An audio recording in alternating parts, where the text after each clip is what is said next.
and we will build bridges up to the sky, and heavenly lights surrounding you and I.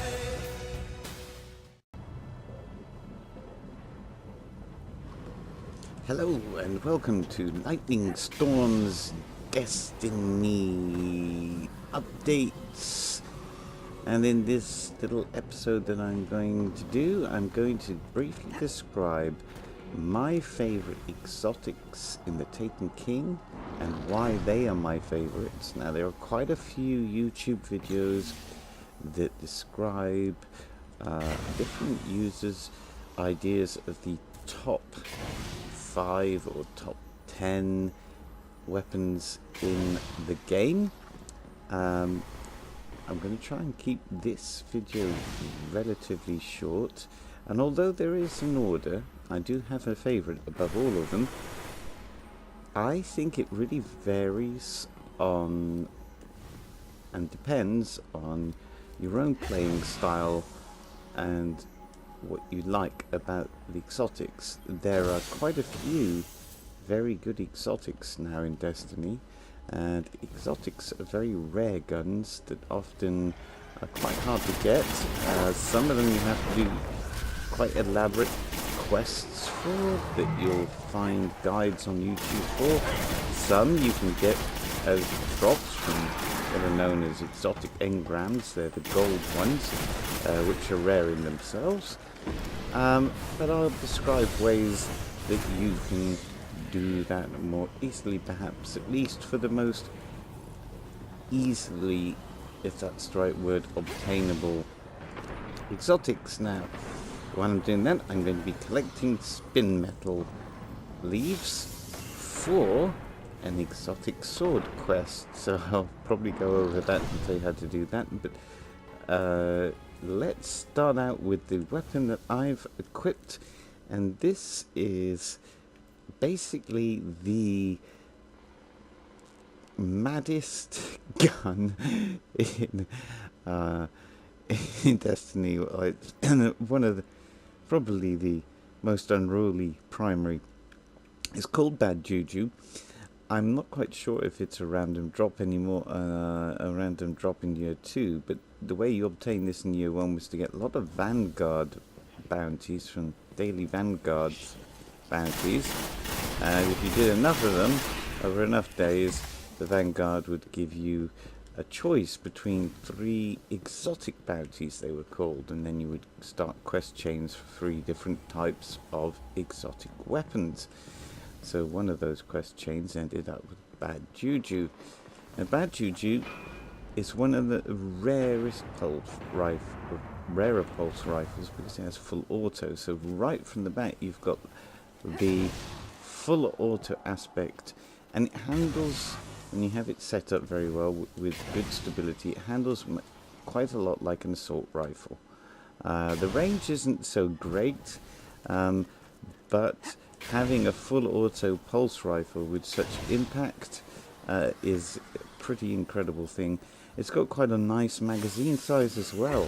It's quite large, so you're not going to be running out of bullets that quickly. But the special feature of the gun is to do with the magazine, and the whole purpose is you're not trying to reload the gun. The gun will self-reload, and when it self-reloads, the magazine will both raise your super and heal you as well. So it's also has kind of like a, I don't know if it will come up, thing called String of Curses. There it is, you can see it, which does even, I think that's the perk that does special things for you. Let's have a read of the gun description again because I can't quite remember. There we go, let's have a look. So there's the feature. After each kill, this weapon will reload instantly and increase damage for a short time. Kills will help charge your super, so you don't need to reload the weapon, and it'll help your super. So it's quite useful, especially for a warlock class. keep getting that super up, like a Void Walker or something. And a lot of people use this in the Crucible because of that. So that's Bad Juju. Now let's switch over to this one. Now this one you get as a quest chain by becoming allied with the future war cult and getting their reputation of the future war cults in the tower. It's one of the faction vendors, and you can get their badge, and every time you earn experience in the Vanguard, you'll get experience for them, or earn experience in the Crucible, you get experience for them, and sooner or later you'll get this, a quest chain to get this. This is the Stranger's Rifle that you'll be familiar with from the quest chain. You get the Stranger's Rifle at the end of the original story quest chain anyway. This is the year 2 version of it, and again it's a full auto pulse rifle, and it's very good, but the limitation is when it has very short magazine size, but as you can see it's a powerful piece of kit. And it's very fun to use, and I like it a lot because I like the original Stranger's Rifle. I really like that. So that's the Stranger's Rifle, called No Time to Explain. And it's called No Time to Explain because of a cutscene in the quest chain, which the original quest storylines that you will be familiar with. I'm going to leave that one for the time being. Let's switch out, that's a raid weapon which I might show you, to a very popular one called Black Spindle. Now Black Spindle's used in the raids a lot, but quite honestly, if you get any of the year 2 snipers except for one which is a bolt action, they're all really good with really good perks.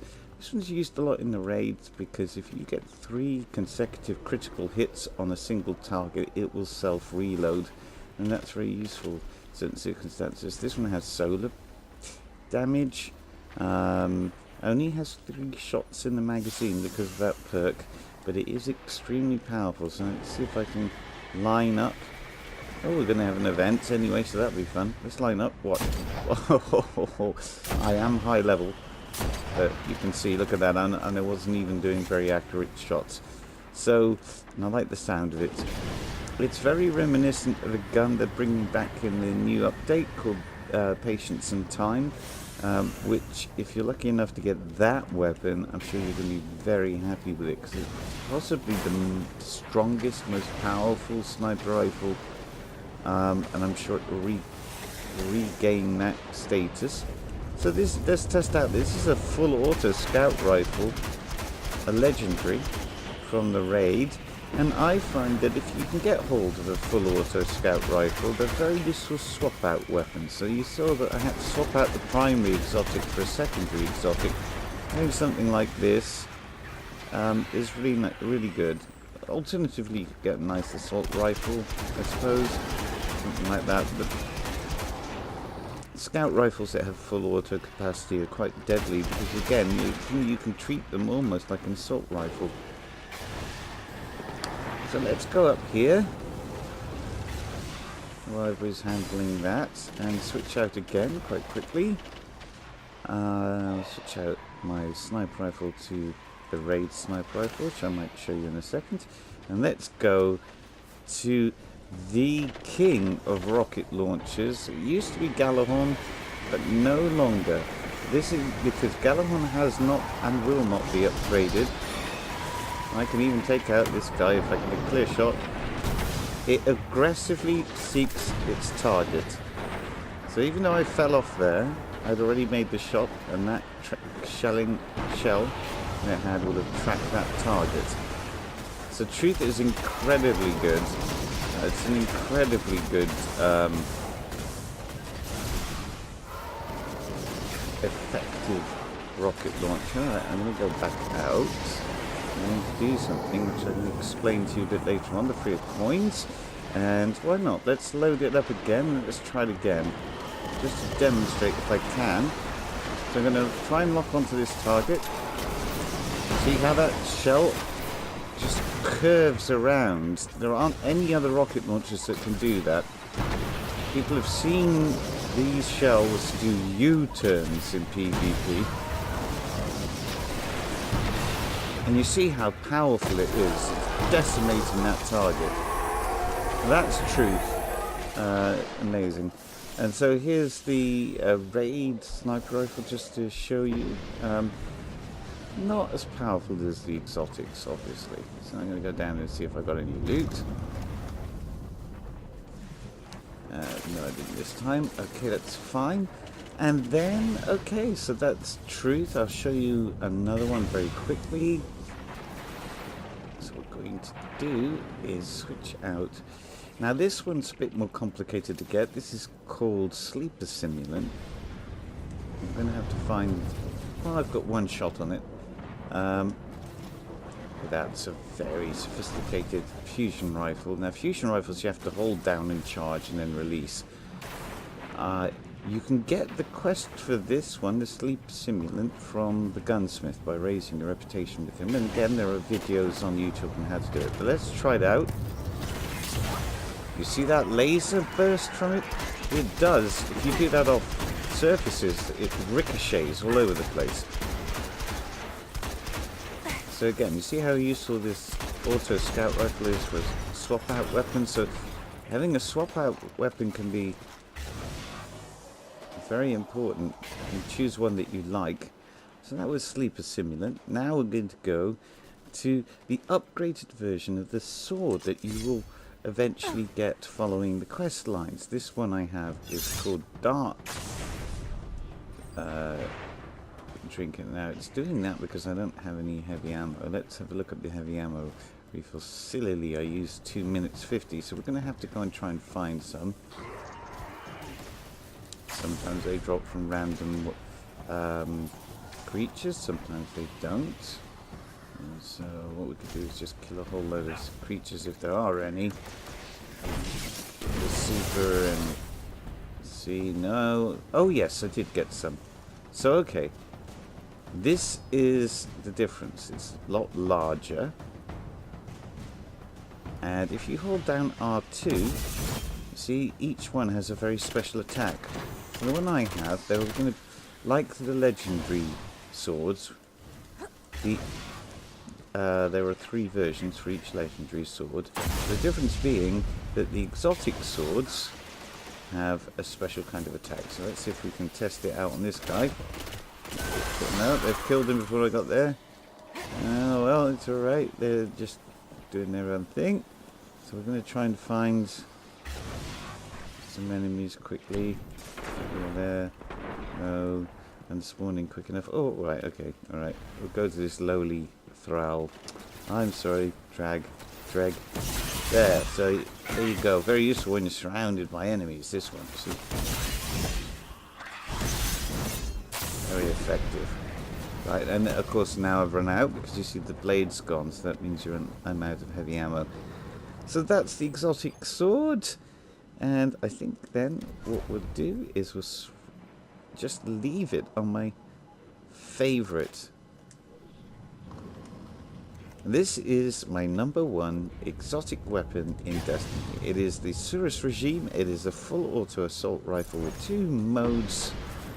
So I shall show you it of fire. That's what it looks like. And you can have spinning up, which makes it go quicker, but the damage is slightly less and the range is less. Stability goes up, interestingly enough. Or focused fire. Now, the reason I keep it on focused fire is because the focused fire gives, as you can read, causes additional damage. And then with the Saurus Legacy bonus, which is the special aspect of the gun, the bottom half of each magazine deals bonus damage and has a chance to return health. So with the focus fire, you're actually getting 2 lots of bonus damage on the bottom half of each magazine, and that makes it very, very strong, especially against single targets. So there you go. It's a very short video showing you some of the exotics that I think are great in Destiny. Of course, there's a slew of them out there, and you might not agree with my choice of #1. You might not be an assault rifle player. You might be more interested in hand cannons, and there are quite a few to choose from, like Hawkmoon and Last Word. Or you might like shotguns, like this one, which I'll quickly put on for you. So let's swap out here, which I don't normally use. This one is called Invective. Let's switch it out for you, give you a little look. It's a beautiful looking machine. It's a full auto weapon as well, I think. I'm not sure. Yep. See, very smart. And this is a good exotic. So let's try that a little bit. Again, I'm competing here because everybody's got quests to do. Oh, that's a level 5. I don't want to keep nicking his kills. Let's get up. Let's see how it does the types. Look at that. Quite deadly. Nice little sound. And it's just a mean looking weapon. But there's the drawback of a shotgun. The reload time. It's range like... See, I rarely use this. It's just not a good shotgun. So I'm going to go back off, back off, back off. Yeah, it's not bad. That's Invective. Very smart looking weapon. In fact, I'd love an assault rifle that looked like that. But it's not.